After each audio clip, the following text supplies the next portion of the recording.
Welcome back to the Cozy Cottage Homestead. Today I'm going to be planting some gooseberries. Now they are not rated for my area and my grow zones. We have a red variety, Hinnmaki red I guess, and Oregon Champion. So we're going to see if we can grow these in our area. They are not rated for our area. Hardy zones is up to 6 and up to 8. So we'll see. Never had them. Couldn't tell you what they taste like. Don't know anything about them. So I want to go ahead and get them up potted instead of planting them directly in the soil, because we want to plant them around our fence on both sides of the gate that we have not finished yet. So I'm going to do that and probably just a couple little different things like that and show you around a little bit. So let's go ahead and get these in pots. Always save my extra pots of all different varieties and sizes. I have tons of them, so just for this reason. Very frugal. You know, I could plant them in a fancy pot, but they're probably going to hang out outside the greenhouse. So, let's see. Yeah. But this is about twice the size, so that'll give me plenty of time for it to grow and stretch out and until I can get it planted. And this one is the, oh my goodness, Hinnmaki or red gooseberry. So I have some soil here. Go ahead and get this one in there out this plastic bag. It's been in here for a couple of days, and I put water in it. Of course, I didn't bring my knife or my scissors, but I think we can make do. It has little stickers on it, so I couldn't just lift it out. So let's go ahead and put a little bit of our soil in here first. I don't think y'all might not be able to see what I'm doing down low, but that's fine. I'll show you in a second. Just want to get some dirt in there first, and not too deep because of how deep the root bed is. Excuse me, I'm sneezing.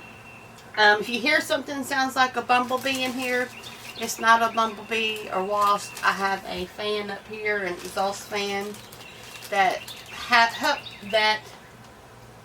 okay, so the sun went down a little bit, so it got quieter when I started talking about it. But it ties right into my grow light, which is solar. It's just made just for that purpose and that reason. So this is what the root bed looks like. Still looks pretty good, pretty healthy. So this solar exhaust fan, only works when the sun is shining. Now my grow light, it stays on all the time. And it has a remote with it, so I can cut it off and on. I wish the fan had the same thing, to where whenever we have our 80 and 90 degree nights here in the south, I could still have the fan on. But there's not a whole lot left in here growing. I have a bunch of extra tomatoes. So the sweet potatoes are still in here making slips. I mean, more or less, I just got it to start seeds in and to overwinter things that were not very, like tropical plants that couldn't tolerate the cold. But this plant here did have a couple of green leaves on it. Sometimes when you buy plants that are dormant like that, you end up with a bunch of dead plants, but I feel like those are going to do pretty good. And this is just a regular Oregon Champion gooseberry. Same thing. I'm going to put a little dirt in it.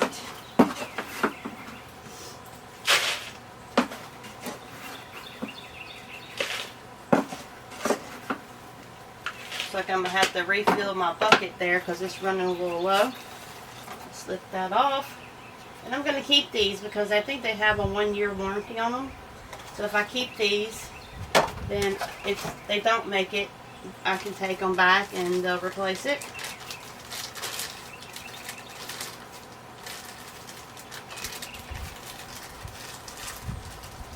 Hello, Mr. Bob. You going to come visit us?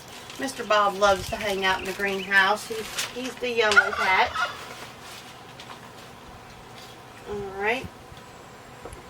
that in there. Let me center it better. Put some of the extra soil that was with it around it, as it is moist because I did keep it moist. Same thing, the regular one has a bunch of green leaves, some new shoots on it. Now I'm just going to get some more soil. I don't know if y'all can see the green bucket. You might can. But it's just right here. I'm using my tractor. I find I'm using it a good bit here in the greenhouse, sitting down, potting plants or tending to plants. So it's working great. I absolutely love it. I mean, I still use my mats. Sometimes it's easier just to use these to kneel down on to pull weeds or something. But I love my I almost said chicken tractor. I need to build one of those too, but my garden tractor. Or a garden cart. See, I get so confused, y'all. But most of y'all know. Y'all been with me long enough to know. Alright. I'm going to put a little bit more soil in this one. Just because I don't think it's going to hurt anything. And then I'll show y'all what they look like. Pick up my mess. Just a little bit of dirt left in there and dump it in here. Oh goodness. So this is just my old bucket. It was an old horse bucket from years and years ago. Handles broke on it. It's got little cracks in it. So I just keep going to the garden soil that we purchased and filling up my bucket or fill up a wagon and keep some in the greenhouse so that I always have it in here because I'm always up potting and planting something. So this is the gooseberries. I'll bring them closer. This is what they look like, and I am hoping we can get them to grow here in our area. I'm going to take y'all off the tripod. Actually, I'm going to scoot my chair over just a little bit and set them right here beside some stevia, and I'll show you that in just a second. But I'm going to go ahead and, well, I'll take y'all off the tripod first.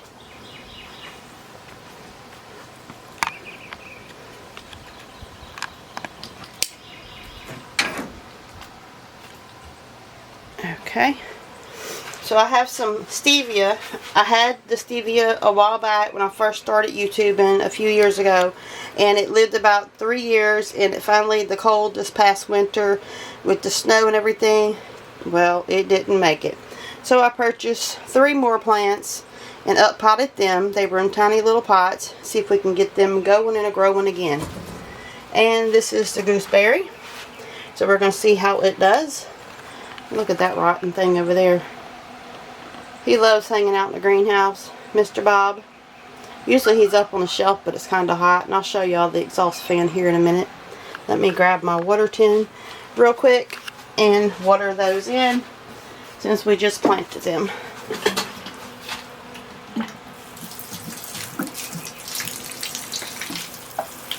Now I'll go ahead and give the stevia a little bit more water.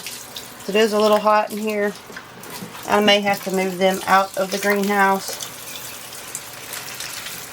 We got that wild dandelion right there, and I'm just leaving it because you never know when you might want to make a salad or need to pull up the roots for a tincture. That one will be in kind of like in a protected environment. And these 2 pots right here is the turmeric. The other turmeric planted outside has finally started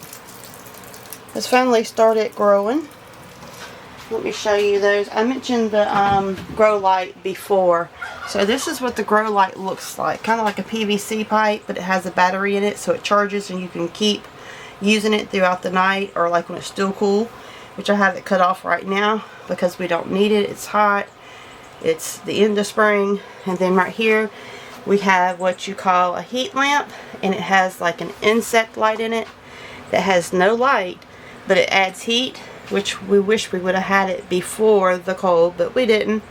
And then this fan right here is an exhaust fan, or it can just blow air in, and it ties right into the same connection for, you can see one's white and one's black, for the solar panel that's back behind here by the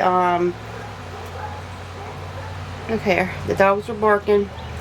Don't hear no UPS or nothing, but probably will be soon. Got a cute little garden sign right here. But I have my solar panel on the behind here, and I'll walk around there and show you. By the vegetable wash station table. See if I can get this. So I have it here, and it's directly behind the greenhouse, and I put a board up right here, and then this swivels so I can keep moving it as the sun moves. So it's been working really good. And this is the back of the greenhouse, so you can see it's literally right behind it. Works great though. So we're going to go over here and show you how the spaghetti squash is looking. It is doing amazing. And of course you can hear the rotten turkeys. So we'll just take a little walk here. And then we're going to go and show you something else that we've been working on. Let me shut this gate. So the spaghetti squash, planted in that tire that everyone frowns about, is doing amazing. So here is a huge, see if you can see it, spaghetti squash. Now I found these nylon bags that are made for fruits and vegetables. We have another, I guess y'all can see that, really nice one right here. The wind's blowing. And we have several down here. And we have some more big ones. I think this one, oh, it's actually 2 tires right here. We counted over a dozen so far already. Spaghetti squash. There's the beautiful turkeys. One's sitting on eggs, but it's not looking too promising. This is the other spaghetti squash. There's a little tiny one right there. This plant was replanted a couple times because of the turkeys, and we got wire behind it. Now it's growing. It's probably got 3 of them on it. That one doesn't have anything because they kept getting to it before I got the wire. I'll show you my beautiful little girl statue. And this bed was where the green onions were growing absolutely wild and crazy. So I was able to separate them up. I'll do a later video on how to separate green onions and make more bang for your buck. But my little turtle there wasn't getting enough sun, and I have him facing towards my little boy and little girl, which reminds me of my 2 grandchildren. So hopefully setting like this, it will get more sun and do better and shine at night on them. And maybe my little girl right there too. So let me show you her cute little face. She's a little chubby girl. Kind of reminds me of someone. Super cute. Had to have her. Out here barefooted in the yard. That's usually me. Oh, so this is just a bird. And I have this sign. Just a wood board up there, boy, y'all, with a sign and 2 corn feeders on each sign. Says be happy. And my bird feeders. Just got a hummingbird. Little top right here. I love my hummingbirds. But this spot here isn't for hummingbirds, it's for wild birds. I wanted to show y'all real quick before we go off to the next area. The aloe vera that I was telling y'all about that made it through the snow and everything that most people think you can't plant directly outside. I got to looking at it closer. And she is absolutely in heaven right here. She has a baby right here. And if I can get it, she has a baby right here that I did not notice at first because we have all these pecan silks. This stuff right here can be kind of annoying, but you just clean it up and enjoy the benefits of the pecans in the fall, so we don't worry about it. And then we just have some wild violets. I welcome those. I do like to decorate birthday cakes and stuff like that with them, and then just enjoy their health benefits. So when they pop up wild and naturally like this, I just let them grow because you can use them and they're native, so I think they make a beautiful ground cover. Alright, so I got another spot. I'm going to show y'all what I've been doing and what I've been working on. So my mother-in-law, we talked to her for Mother's Day, of course, and I told her we had to get back to work, and she says, okay, cool, send me pictures when you get done. She didn't ask what we were working on, and we didn't tell her what we were working on. So I'm going to share that with everyone. Farewell, Homestead family, friends, and neighbors from the Cozy Cottage Homestead.